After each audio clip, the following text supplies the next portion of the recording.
right now I'm in a moment where I don't have my next job lined up, and I'm trying to work on that, but I'm going to have some free time, so we could switch back to me editing if the weight is too heavy.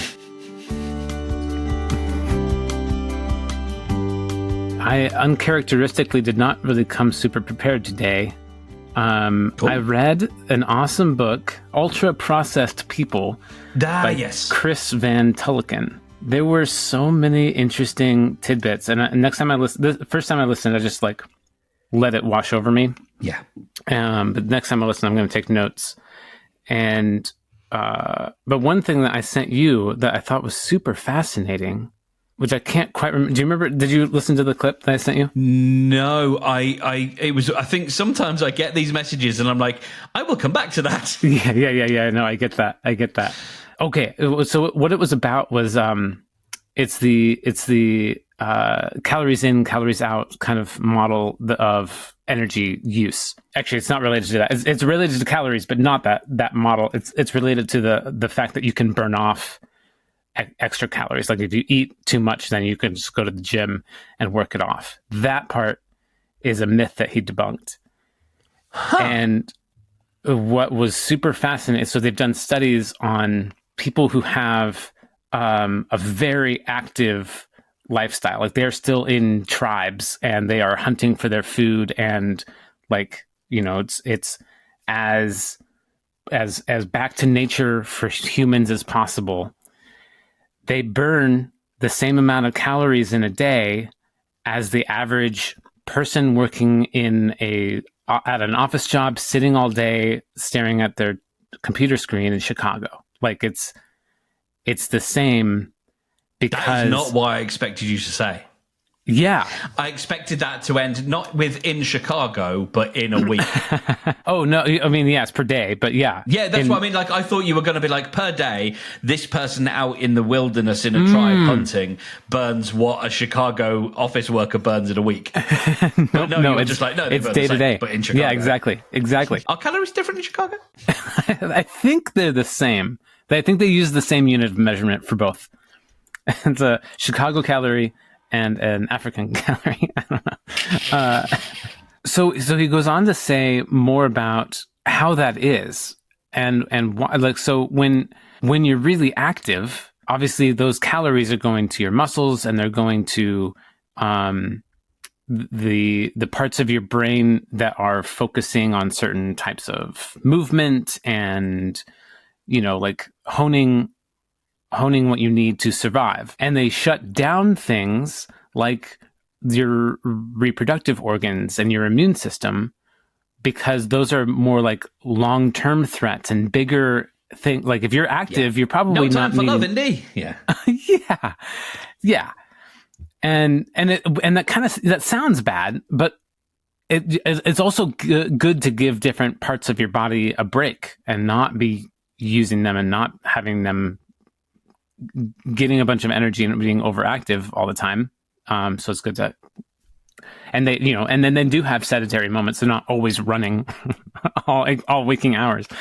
But then on the sedentary side of things, there's a ramp up in stress hormones, and there's a ramp up and that feeds into, it's like, oh, we're just sitting here. So then, like, I could be in danger is one thing. Also, it's a fascinating thing that kind of feeds into itself, because like if you're stressed, then you kind of stress out more, and it kind of like cycles up, because you're like, oh, there must be something. You're familiar, and there must be something that I need to be stressing about, so I'm going to stress more. Mm-hmm. And then that makes you want to eat because of different factors. Well, because your brain is using energy, and so you want to eat something to fulfill that energy. Sure. And then stress also promotes fat accumulation around the organs, visceral fat, because I don't know why, but it does that. I haven't got to put to that part of the book yet. No, I got through it. I don't know if he explained the reason why it happens. It's just we see that it happens. Okay. And so I thought that was fascinating. So we use the same amount of calories. And the reason why we think that we can burn it off Do you know the reason why we think that myth is around, that we think that we can just eat whatever we want and then go run to the gym and there is a reason. Well, I mean, there's probably other reasons too, but there's a strong reason created by like Ronald McDonald or something. So close. So close. Burger King. Coca-Cola. Oh, wow. Sure. Coca-Cola. Yeah. Okay. No, they've created so many campaigns on and promote so much like active lifestyle type things. And they've funded. If you drink Pepsi Max, you go skateboarding. That's what I remember. Exactly. Yep. And they fund their sponsors for marathons, and they commission studies and then pay those quote unquote doctors to have the data show whatever they whatever they want, or outright lie even in some cases that they've lost lawsuits about. But no, it's completely fabricated by the cola companies that we can burn off extra calories that we make, but not make, but eat. But we can't. We burn the same amount. So really, the way to lose weight is calorie restriction, and either just eating fewer calories or not eating, which is my preferred way. I like it's so much easier for me. Is it's like shut off. I can't eat right now. I just can't. This is not the time when I eat, and so I don't have to try and eat just a little. Because if I eat a little, then I'm like, well, what's another bite? Oh, what's finishing the plate? Oh, what's having another plate? Like for me, there's no gradient there. It's just on or off. So this whole notion of exercise to burn calories is because like I have conversations with my brother, and I mean it's interesting actually because like we've had conversations about doing X number of 1,000 calories worth of exercise. Yeah. And then in the same, not necessarily the same breath, but in the same part of the conversation, one of us might say, and I don't seem to have lost anything this week. Yep. And we go, God, I don't know what that is. Yeah. And so the exercise, super good for you, super healthy. Yeah. It promotes blood going through the system. It's an essential thing to do. And it's also just not like you do more of it and you'll lose more fat. Yeah. It's just not. Yeah. Yeah. It's really, it's good for your cardiovascular system, your, other systems. Yeah, I mean, the one thing I believe I've heard is like walking is one of the best because of various things that it promotes. Yeah, and it's so gentle. Yeah. Okay, all right. I remain not skeptical, but I'm like, that feels too good to be true to tell me that I don't. Oh, it's not that I don't need to exercise, but like okay. Yeah, no, really, the silver bullet is like, and that's I don't know. I've been hearing this all over the place, reconfirming what I have felt and heard for a long time, which was like, it's diet and exercise, but it's like 90% diet and 10% exercise. Like, it's not 50-50. It's so much about what you eat and when you eat and how you eat, how much you eat. New research shows that active people actually use the same amount of energy as those who are sedentary. So that one, that's from stylist.co.uk. That's the snippet that Google decided to share with me. But we have New Scientist, why doing, and this is from 2019, why doing more exercise won't help you burn more calories. So there you go. Fascinating. Good news, bad news. Vox, the science is in. Exercise won't help you lose much weight. Yeah, there was a couple of years back in 2019. I got a gym membership, and I was pumping the iron, running on that treadmill and the elliptical, and dancing, and singing until they told me to stop. Yes, I remember that conversation between you and I, because I would do the singing, but I would do the singing silently. So I would be like silently yelling the words to songs, and you were like, "Nope, I just sing." I did, and they stopped me, and then I was like, "Oh, this is really hard now." Yeah, because it just came out. And now I have to like think about it and stop myself in this. Anyways, and I bulked up. I got pretty big, but my fat didn't go away. I was still eating the same shit, and so I was just like this bulky like buff fat dude. It was Muslim hilarious. Michelin man. Oh yeah, it was totally that. I have this photo of me, and I'm just like my shoulders are out and my belly is out. It's just hilarious to me. Just a square. Yeah, yeah. No, it really was. Feels good now because I actually have lost weight from all the fasting and different eating that I've done, and I've been lifting weights at home for the past 6 months, and like my muscles are really starting to come in, and they look dope. I look so good. It feels so good. Oh. You'd be proud of me with the amount of beans I've been eating lately. Hey, so many beans. Oh, that's great. Such good fiber. Yeah. I have a chicken and avocado like bean salad, and when I say bean salad, I mean it's beans. You mean it's beans? Yeah, it's beans. It's chicken, avocado, and lots of different beans. That's great. I know you like things get sent to you a lot, and you don't always have time for them. But if you're interested in hearing from the expert on why beans are so important and how to consume them for the most effective way, I can send you a 45-minute podcast episode by Karen Hurd and Unique Hammond, and it's an excellent conversation. Yes, I believe you probably can. Yeah, I know I started one of them. My problem is when something is so... like, you've got to lead me in, I think. Yeah. And you're very good at that. I try. When someone's like, no, this is the all, this is the everything, I get super skeptical because nothing is everything. No, it's true. Like, nothing is ever, like, I used to do a thing back in the day. I used to have a podcast with a mate, and we talked about, we would cover a particular like golden age TV series as it was happening, and then once that series had finished, season had finished, we would move on to another one. And one of the things that I started doing was getting IMDb reviews of each episode, and I would look at the 1-star reviews and the 10-star reviews, because they are always wrong. Because nothing is ever 10 out of 10. If something is 10 out of 10, you're doing something wrong. If something is 1 out of 10, you're missing something. You know what I mean? It's like nothing is ever that binary. And so when people present a binary and they're like, no, this is it. This is it, guys. It's just this. I'm like, man, it probably isn't, though. It's probably a lot of that.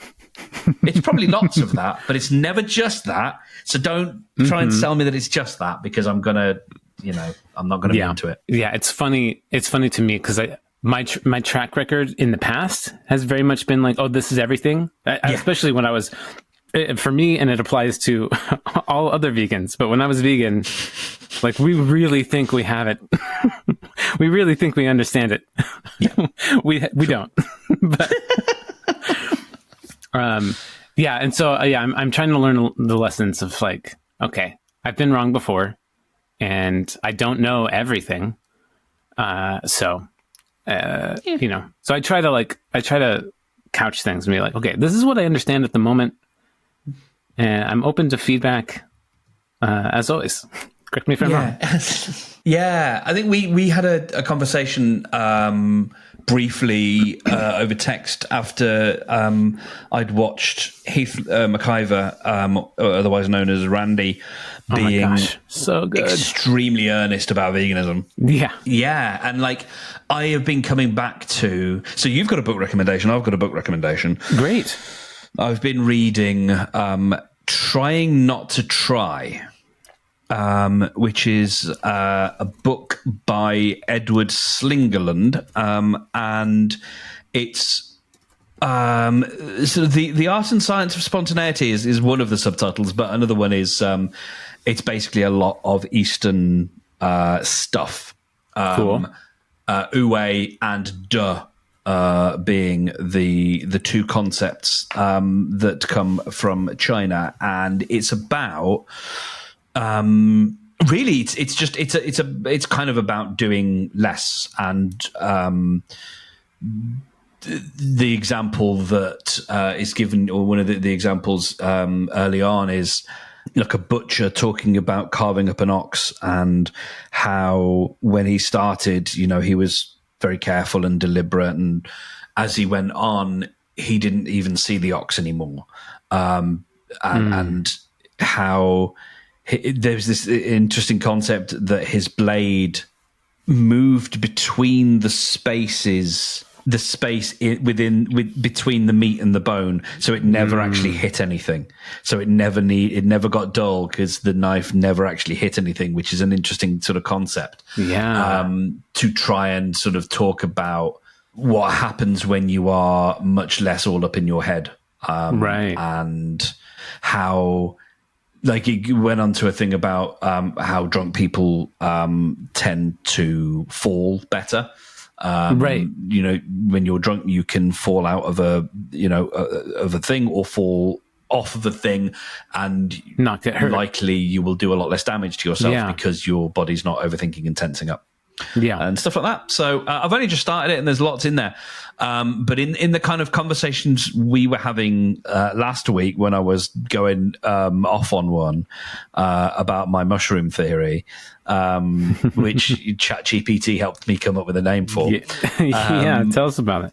Yeah, well, I mean, in that process, I have been thinking with that whole sort of, because I was chatting with patron saint of the show, Anya, Hi, Anya. yesterday as we record, about this whole idea, and she was digging it. So it was like, okay, I don't feel too mad, and she's like, no, there's there are some things in science, like things like the perceptual filters. That has a kind of a home in neuro stuff anyway. But yes, so thinking about panpsychic mycology, love that. Yeah, being in that mindset and listening to this audiobook, I was like, I am up for figuring out how to revisit vegetarianism. Yeah.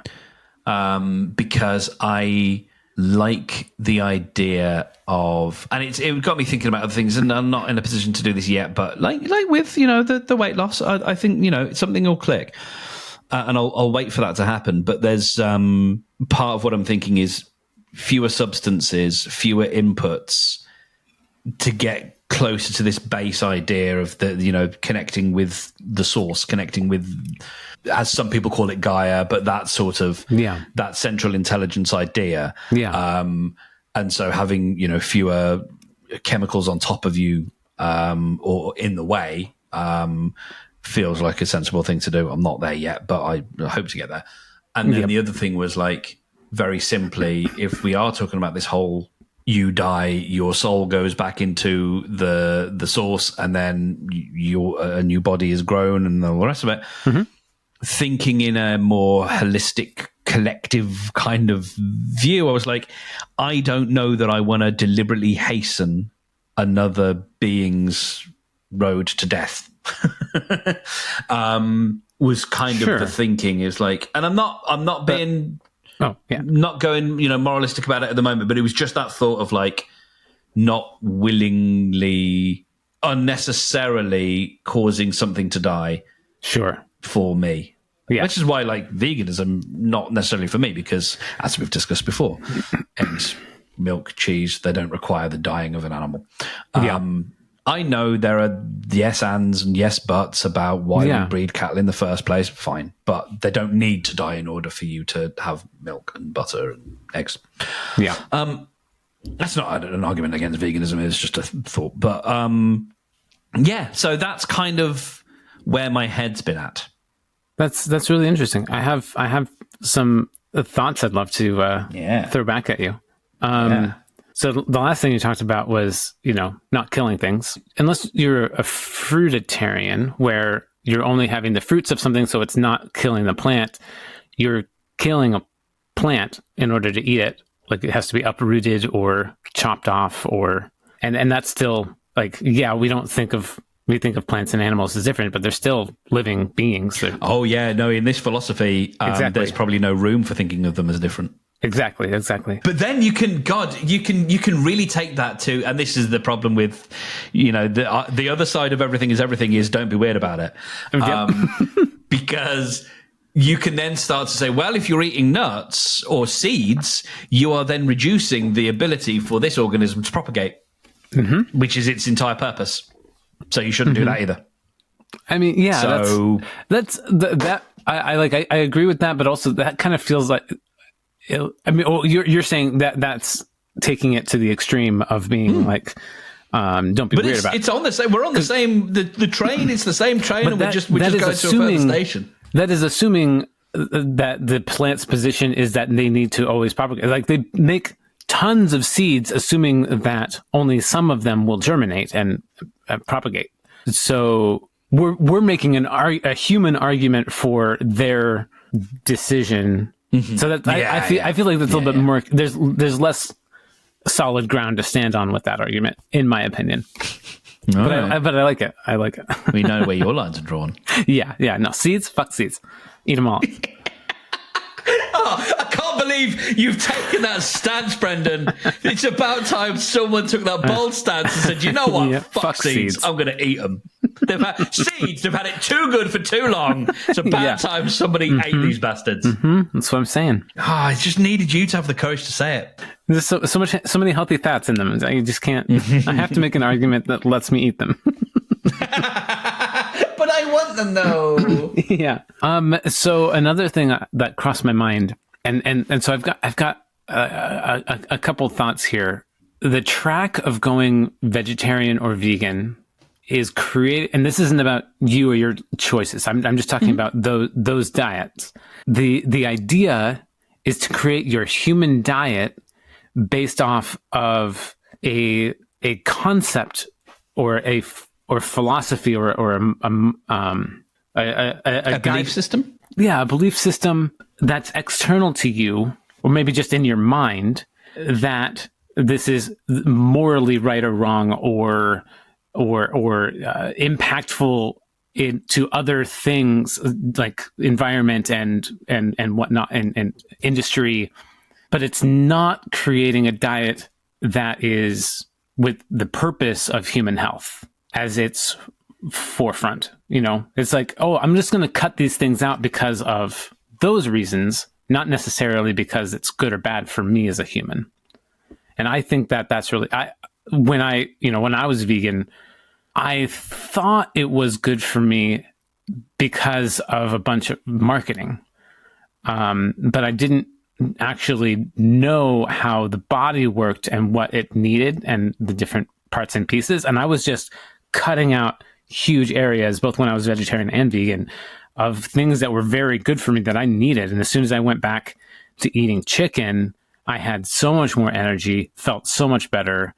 And I mean, that's the line. That's the thing that everyone throws at vegetarians, is where you're going to get your protein. And it's kind of interesting, yeah, because I'm like, oh yeah, because they say like, oh yeah, you have rice and beans, and those together is like a full protein or whatever, and it's not. It is protein.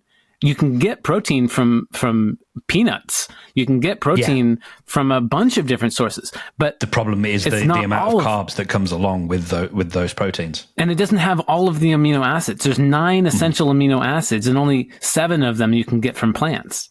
Mm-hmm. And so you can't, the body cannot synthesize them. So they have to be eaten, and they can only be eaten from animal proteins. And that's why we have canine teeth, and we're meant to digest meats as well as I believe that. I know there are people who make arguments that we are not obligate carnivores. We are I think that's the incorrect term. But we don't have to eat meat.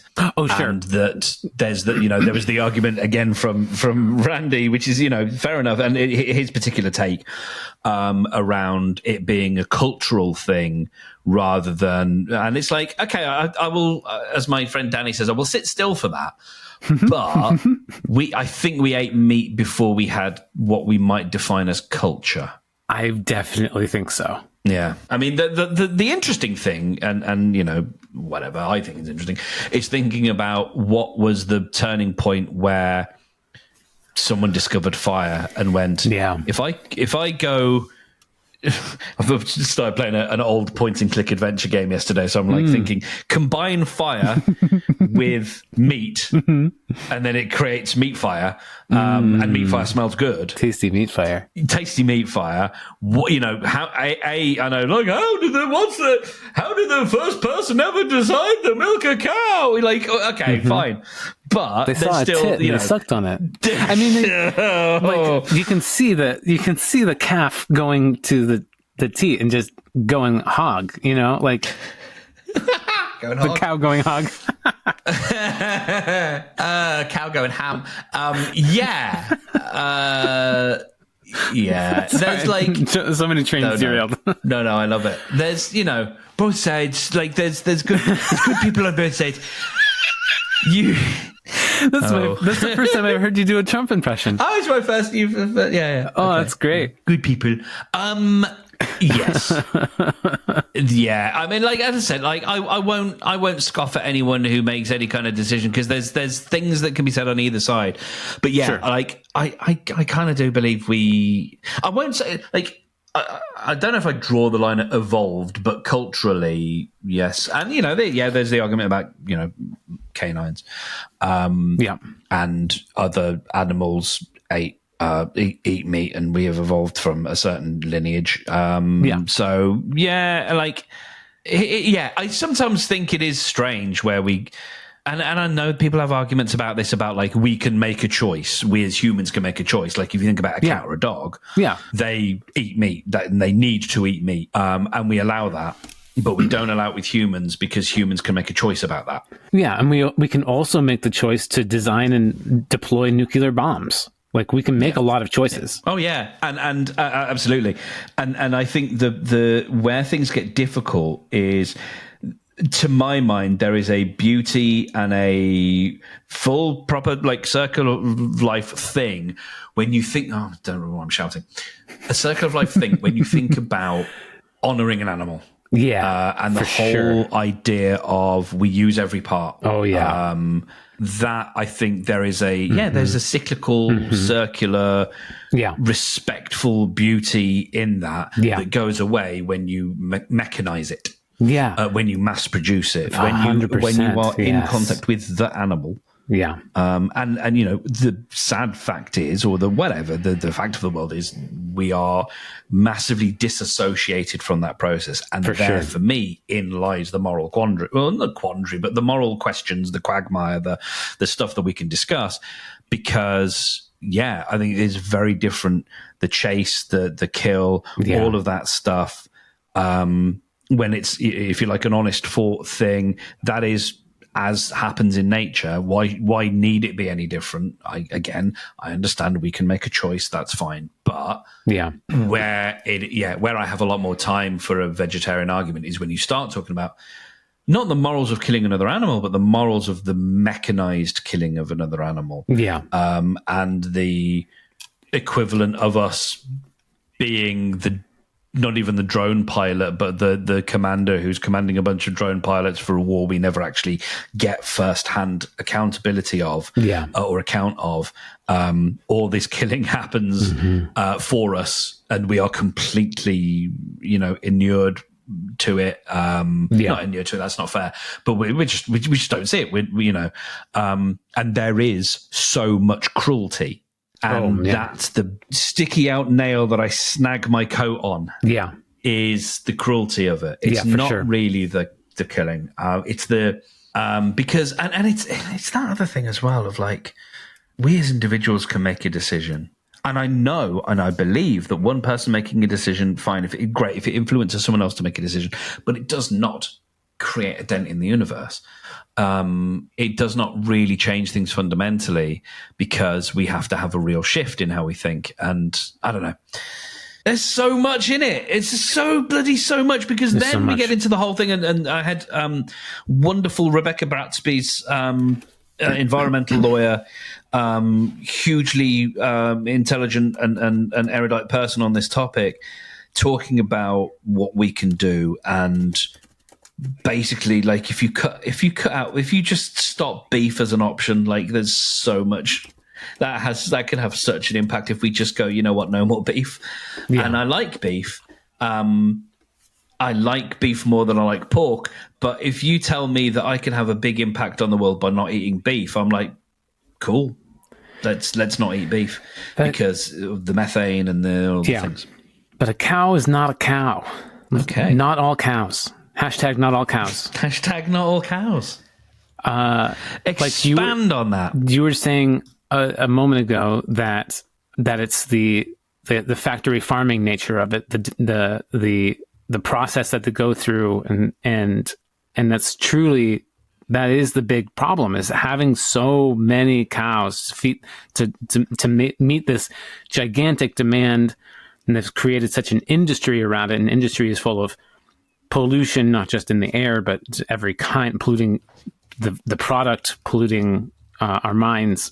The process of raising cows on a regenerative farm, where they're cycled to multiple different areas with other animals, and they're raised humanely on good like grass and not just feed and corn and soy and antibiotics, then they're not only not a negative to the environment in terms of CO2 with the gases, both the farts and the burps, they're actually a net positive to the environment. They help the environment get back because of the way they're cycled. And I don't know the exact details about it, but this is what I understand from studies and experience, or not my own experience.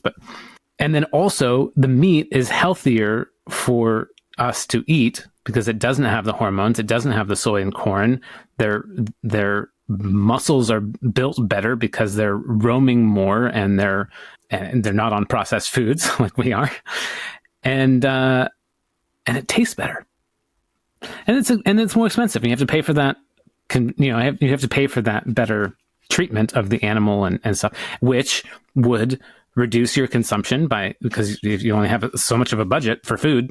But that's what my argument is. Like, let's buy the quality product instead of, like, yes, let's cut out all factory farm meat. Like, I'm all for that. That's what I do at home. I only buy as much as I can. I only buy regenerative farm meat. And there's a few like food carts I go to, and Margaret and I were just talking about this morning. It was like, we should create a budget for ourselves for how much we go out to this place that we really like, but it's more conventional style food than we normally eat. When we buy stuff for home, it's all like as organic and regenerative and natural as possible. And it's kind of like, I feel guilty to both my body and the system by partaking in this place, but it's like really cheap giant burritos that are so freaking good. Oh my God. It's so good. Yeah. And I think I want to kind of make the point. Yeah, tell me. At this point in the episode that, like, we have to have again sort of the second subtitle of this is "Don't Be Weird About It." We have to have those moments where we can look at ourselves and just go, yeah, like, we all make fucking messed up decisions or whatever. Yeah. I mean, we have to be able to look ourselves in the eye and go, yeah, like, I'm not above, like, we can have these moralistic conversations, but we also have to remember, like, you're going to get a burrito and I'm going to I've probably just taken delivery of a tiny chicken that was, I don't want to think about it, but it's the world we live in. Oh, can I tell you something about chickens? Oh God. I don't have to tell you something about chickens, but go. I could take it. So a chicken's normal lifespan is 6 years, while a chicken raised for slaughter is 6 weeks. An organic chicken raised for slaughter, 12 weeks. So when you said tiny chicken, I was like, yeah, it's probably a tiny chicken. Although it was the size of a full, huge, giant chicken because of all of the feed that they give it to make it grow super fast. It's not meant to make you feel bad, but like, I eat chicken too. No, it's not, but it's doing a good job. See, so this is where I get it. It's funny enough. It's actually come up in politics. Centralization. So we in the UK are rare in that we have devolution would be the wrong. Well, I would not use it in the right way.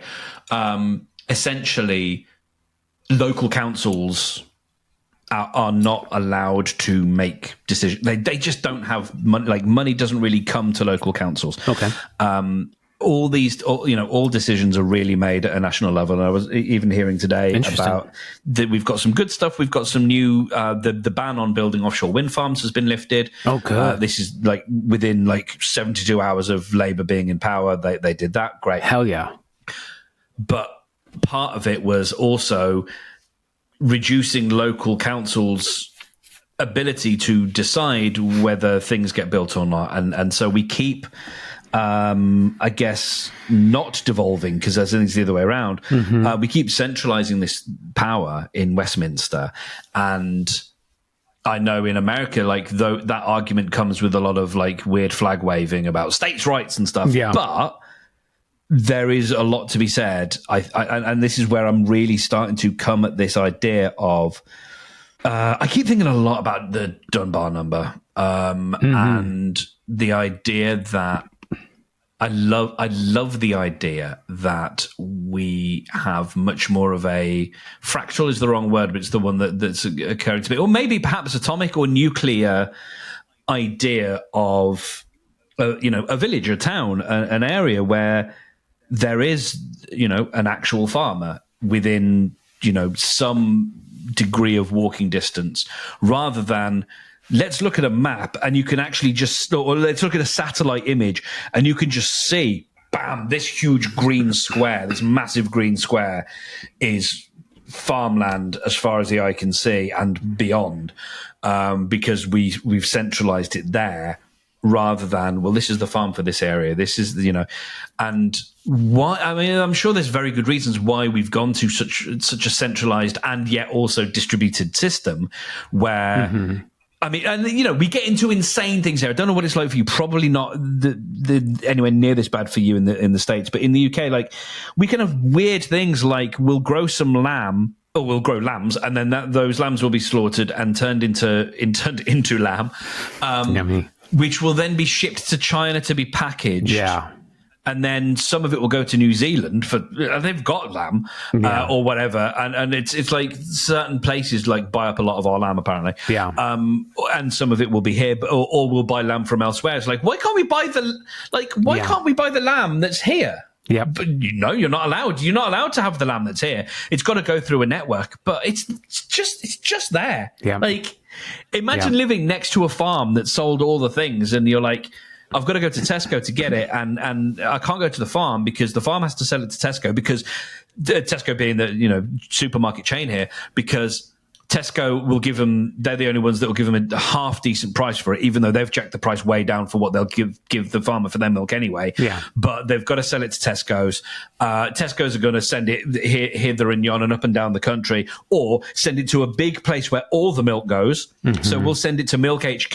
This is where all the milk lives for a bit, to get labeled, to get barcoded, and then it'll get shipped back to the place, to the little Tesco Express that was just a couple of miles down the road. It's fucking insane. It is. I know there are reasons why we do it. Yeah. But I would happily, if someone told me there was a little village I could move to where it was like, all the things are here. Yeah. There's the vet there. There's the shop there. There's the things there. Like, I'm down, because your footprint is so much reduced. Yeah. When you can do that. Yeah. And we're never going to get there, but I want to live in an anarcho-syndicalist commune. It's just that to me feels like a smaller life, a less distributed life. Yeah. A life that has less of a footprint. I know carbon footprint is bullshit. It was made up by like BP and all the rest of it. But we can reduce the amount of waste and of, because that's the other thing. Like, I would imagine, sorry, and I will actually let you speak on your own podcast in a minute. But I think there's you're smiling so patiently. I appreciate it. There is the notion of, like, people can talk about it's less waste in a sense, like less wasted effort, because if you centralize things, that's fine. But like, waste is not the same as duplication. Duplicated effort, like, the effort that it takes to run 10 farms is probably vastly outweighed by, well, it has to be vastly outweighed by the amount of carbon and time and all the other stuff. I mean, I nearly went on another one, but I'm going to stop now so that you can actually say something. My Portland friends are have heard for many years how much I want to buy a large piece of land that not super large, but large enough, build a commune on it, and have a small farm, have like everything in that one spot, so we don't have to go out and be able to, like, I'm right there with you, man. And like when one or both of us get the money to be able to make that happen, like, let's find a place anywhere on the world. Like, I don't know, it does not have to be here, that we can do something like that. Cause fuck, sign me up, shit. And sign me out of society. Yeah. It's like, we've got the internet, we're fine. We can keep in touch with people. Yeah. And we can do that without it being a big issue. Yeah. But yeah, like a place where all the amenities, everybody knows like, your name. Da-na-na-na-na.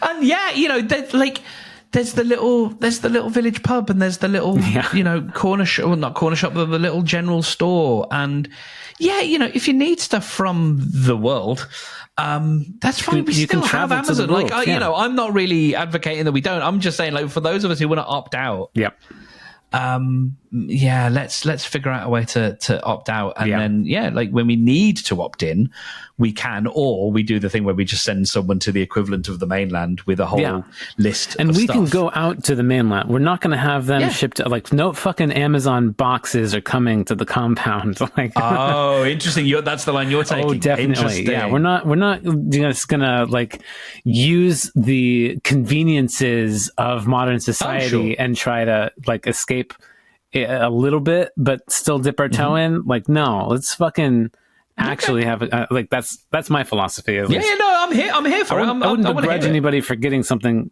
but like I don't particularly, like, I used to, when I first got divorced, I was on Amazon constantly. Like, there was a box a day almost coming to the house, partially because like there was nothing here but the house. There was, all the furniture was gone, all the like nearly everything was gone.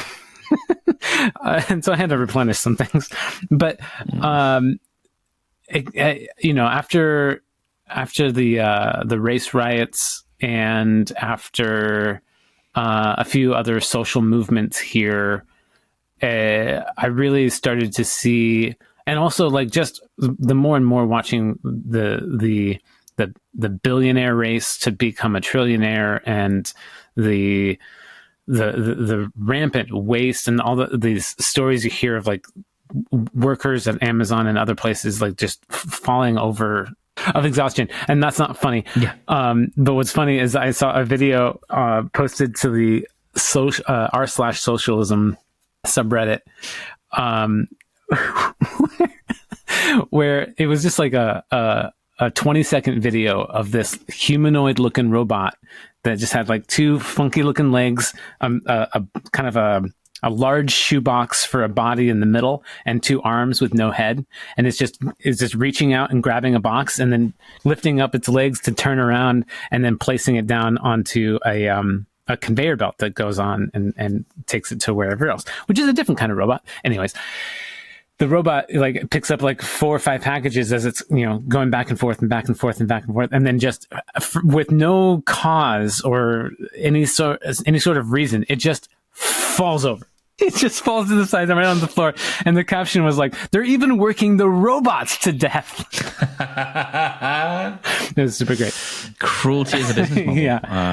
Yeah. It's got me thinking. I remember seeing an old friend / colleague back in 2019, and it was a bit of a pig to get to his place, but it was just this proper little village where, as you say, everybody knows your name, and there is a bit of that, like, people are maybe kind of looking, and you've got to find the right place, because people can look a little bit, they are expecting certain things to be done or certain behaviors because things have been done a certain way, it gets a little bit Wicker Man maybe, but the idea of the atomic living situation It's so appealing. Yeah, it is. And as you were describing the Amazon thing, I was thinking about, okay, that's interesting, because it would be interesting to have a convention whereby if you need something, for example, if something's broken, you ask the village, does anyone know how to fix this? Because that's part of the problem we have as well, is in the society we have where we don't, God, we're just fixing everything in these episodes, man. More people should listen to us. I agree. When we have this society where we don't know each other and we don't really know our neighbors that well, I certainly don't know who's across the street. Same. We might have everything we need here, but there's no way of knowing. I remember back in 2010, I cut my finger open really badly, and I just went up and down my building. There was only, this was a previous building, and there's still only like 5 other places, and I don't know why, but nobody opened the door, as if absolutely no one was there. I think that seemed unlikely, but I knocked on every door and no one opened. But when we're in a society where we don't actually know those people around us, it's much harder to know, is there someone who could just fix this?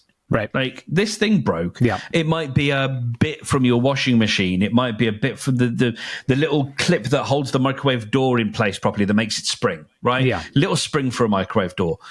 What do I do? Okay, I guess I've got to buy a new microphone. But if you can post something on again, I'm all here for the technology of this. There is a WhatsApp group for the village. Absolutely fine.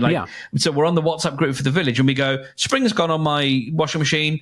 Anyone who's good with springs, or can give me a hand? And they come over and give you a hand, and whether there's a system for working that out, or they just do it out of the goodness of the heart, whatever. Yeah, you don't need to buy a new microwave. And so the next thing is, okay, well, I do need a new thing. And I don't know how I feel about this, but I'm looking at the idea and I'm batting it around like a cat. That's a dead mouse. Going, okay, well, if you're going to buy something that needs an Amazon truck to arrive, the convention is you have to write it on a list. Yeah, you all order it at one time. And to some degree, not justify, but say what it's for. Sure. And people are invited, and not necessarily required, but invited to look at that list and go, and maybe it's anonymized way, it doesn't matter. Invited to look at that list and go, I've got one. And it's perfectly serviceable. I was about to chuck it out. And so we can reduce waste and reduce the needless buying of things. That's beautiful. And then if someone's like, no, I just need a bunch of stickers because I've got a thing, next week, or a bunch of business cards printed or whatever, it doesn't matter. Yeah. If you say, no, I actually need the thing, then that's fine. Right. But it's putting that stopgap in place first to say, do we need to send a truck to our port area where no trucks may pass? Do we send it to this gate? Particular area here? Do we allow the truck to enter this domain to bring its bunch of stuff? And do we do it in a big bulk order? An amazing way of doing that is living in a place that doesn't really have addresses. Or doesn't have street numbers, can't be mapped effectively by Google Maps, so that there can only be one place where an Amazon package can be delivered. Yeah. And so everybody has to write their thing on a list. And we only order packages every month. So and I don't know, I like playing with there's some things in there. I do. I like that a lot.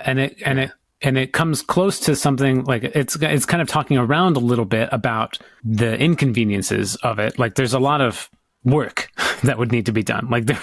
You got to be self-sufficient. You got to slaughter your own meat. You gotta, fucking raise the plants and fix the house. Yeah, I think there is a farm. You don't have to slaughter your own meat. But... Yeah, not everybody has to do every job. There's going to be somebody who's different people are experts on different things, but you got to find those people. All those people have to come together and want to do it, and so it's just a lot of work in general. Yeah. But I think worth it. It's another reason why Douglas Adams was so right about so many things.